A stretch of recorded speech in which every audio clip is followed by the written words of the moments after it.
நேற்றைய தினம் அதிமுக பொதுச் செயலாளர் எடப்பாடி பழனிசாமி அவர்கள் பேசுகையில் இந்திய கம்யூனிஸ்ட் கட்சி தமிழகத்தில் இருக்கிறதா இல்லையா என்பதே தெரியவில்லை.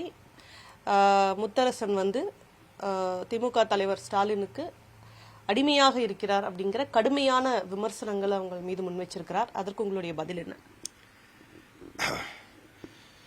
மாண்புமிகு முன்னாள் முதலமைச்சர் அதிமுகவுடைய பொதுச்செயலாளர் இருக்கக்கூடிய எடப்பாடி பழனிசாமி அவர்கள் கோபத்தின் உச்சத்திற்கே சென்றிருக்கிறார்.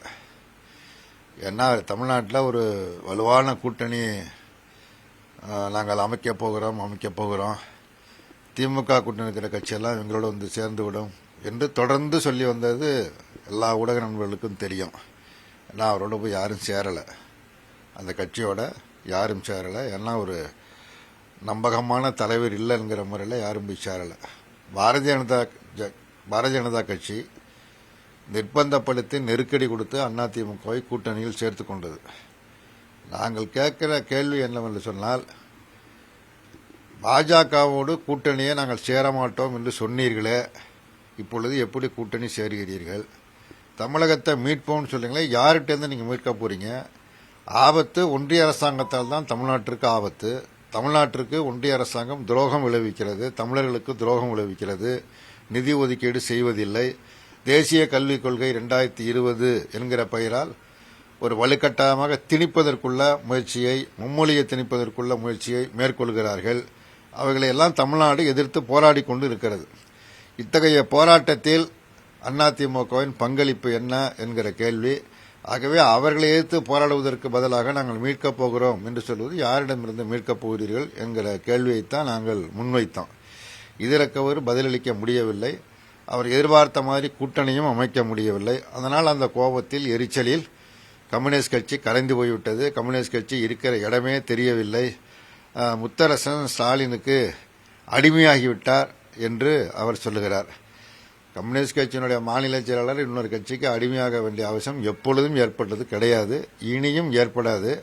ஆனால் யாருக்கு அடிமையாக இருந்தார்கள் என்பது நாட்டு மக்களுக்கும், குறிப்பாக தமிழ்நாட்டு மக்களுக்கு நன்றாகவே தெரியும். குறிப்பாக மின்கட்டணத்தை உயர்த்திவிட்டார்கள் என்று எடப்பாடி பழனிசாமி அவர்கள் சொல்லுகிறார்கள். அம்மையார் ஜெயலலிதா அவர்கள் முதலமைச்சராக இருந்த வரையில் ஒன்றிய அரசாங்கத்தினுடைய உதவி திட்டத்தை ஏற்க மாட்டோம், ஏன்னா அது ஏற்றால் தமிழ்நாட்டிற்கு கடுமையான பாதிப்பு ஏற்படும் என்று, அது ஏற்க மாட்டோம், கையெழுத்து போட மாட்டோம் என்று மறுத்து வந்தார்கள். ஆனால் எடப்பாடி பழனிசாமி அவர்கள் முதலமைச்சராக வந்த பிறகு தான் அந்த திட்டத்தில் அன்றைய மின்துறை அமைச்சராக இருந்த மாண்புமிகு தங்கமணி அவர்கள் கையெழுத்திட்டார்கள். ஆக யாருக்கு அடிமையாக இருந்தார்கள் என்பது நாட்டிற்கு தெரியும். இந்திய கம்யூனிஸ்ட் கட்சி யாருக்கும் அடிமையாக இல்லை, அடிமையாக இருக்கப் போவதும் இல்லை.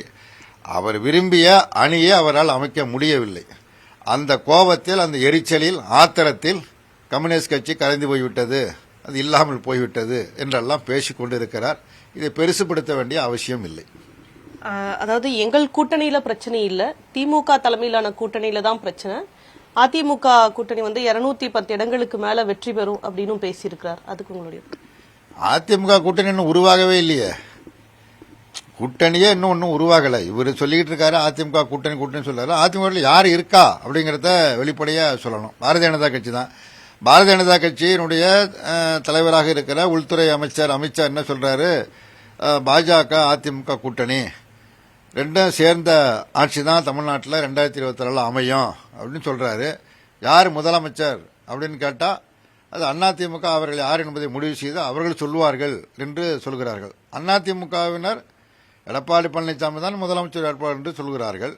ஆனால் பாரதிய ஜனதா கட்சி சொல்ல மறுக்கிறது. ஆனால் திமுக கூட்டணியில் இருக்கிற கட்சிகள் முதல்வர் மு.க. ஸ்டாலின் தான் எங்களுடைய அணியினுடைய வேட்பாளர் என்று பகிரங்கமாக பிப்ரவரி மாதம் 28 பொதுக்கூட்டத்திலே அறிவித்து விட்டார்கள். இது எல்லோருக்கும் தெரியும்.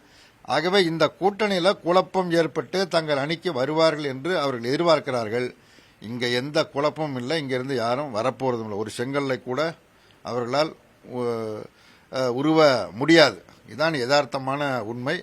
ஆகவே இந்த கூட்டணி பலமாகத்தான் இருக்கிறது. ஏன்னா தமிழ்நாட்டினுடைய வரலாற்றில் நான் அறிந்த வரையில் எந்த ஒரு கூட்டணியும் இவ்வளவு காலம் நீண்ட காலம் நீடித்ததே கிடையாது. குறிப்பாக 67 பல்வேறு கூட்டணிகள், திமுக தலைமையில் கூட்டணி, அதிமுக தலைமையில் கூட்டணி என்று உருவாகி இருக்கிறது. ஆனால் அந்த கூட்டணியை ஒரு வருஷம் நீடிச்சதுன்னா பெரிய விஷயம். பிறகு அந்த கூட்டணி உடைந்துவிடும். ஒருவர் எதிர்த்து விமர்சனம் பண்ணி பேசுவார்கள். ஆனால் இந்த கூட்டணி கிட்டத்தட்ட 8 ஆண்டு காலமாக தொடர்ந்து நீடித்துக் கொண்டு இருக்கிறது. திமுக தலைமையிலான கூட்டணி, மதச்சார்பற்ற முற்போக்கு கூட்டணி 8 ஆண்டு காலமாக நீடித்திருக்கிறது என்று சொன்னால் மக்கள் பிரச்சனை அடிப்படையில், கொள்கை அடிப்படையில் இந்த கூட்டணி உருவாகி இருக்கிறது. ஆகவே இந்த கூட்டணி சிதறும், உடையும் என அவர் திரும்ப திரும்ப எத்தனை ஆயிரம் முறை சொன்னாலும் அது பகல் கனவாகத்தான் முடியும். அதே நேரத்தில் அதிமுக கூட்டணியே இன்னும் உருவாகவில்லை, கருவே இன்னும் உருவாகவில்லை. அதற்குள்ள அவங்க பெயர் சூட்டுவதற்கு முயற்சிக்கிறார்கள். கூட்டணியே இன்னும் உருவாகவில்லை. உருவாவது என்பதும் அவ்வளவு சாத்தியம் அல்ல. அதே போல கோவில் பணத்தில் கல்லூரிகள் கட்டுவது என்பது சதி செயல் அப்படின்னு பேசியிருக்காரு எடப்பாடி பழனிசாமி. அதுக்கு உங்களுடைய இதெல்லாம் வேண்டா ஒரு போல செய்யக்கூடிய விமர்சனங்கள். இப்போ மட்டும் இல்லை, ஏற்கனவே இந்து சமய அறநிலையத்துறையின் சார்பில் இது பள்ளிக்கூடங்கள்லாம் நிர்வகித்து வருகிறார்கள். இதற்கு முன்னாடியே நிர்வகித்து வருகிறார்கள். ஒரு அதிக வருமானம் உள்ள கோயில்களுடைய பணத்தை ஒரு ஆக்கப்பூர்வமான முறையில் பயன்படுத்த வேண்டும் என்று பள்ளிக்கூடம் தானே கட்டுறாங்க, எடுத்துகிட்டு போகல, எடுத்துகிட்டு போனால் தானே தப்பு. பள்ளிக்கூடம் கட்டுறது நல்லது தானே, நாளுக்கு நாள் கல்வி நிலையங்கள் அதிகரிப்பது அது நல்லது தானே. அதிக வருமானம் உள்ள கோயில் இருந்து அந்த மாதிரி செய்தால் அது வரவேற்க வேண்டுமே தவிர அதை விமர்சிக்க வேண்டிய அவசியம் இல்லை. பாஜக கூட்டணியில் இருக்கிறதுனால அவர் இந்த கருத்தை முன்வைக்கிறார். உண்மைதான். அதாவது அவர் இருக்கிற இடத்துக்கு ஏற்ப அவர் தாளம் தட்டுறார். ஏன்னா பாரதிய ஜனதா கட்சி இந்து சமய அறநிலையத்துறை இருக்கக்கூடாது அப்படின்னு சொல்லிட்டு இருக்கிறாங்க.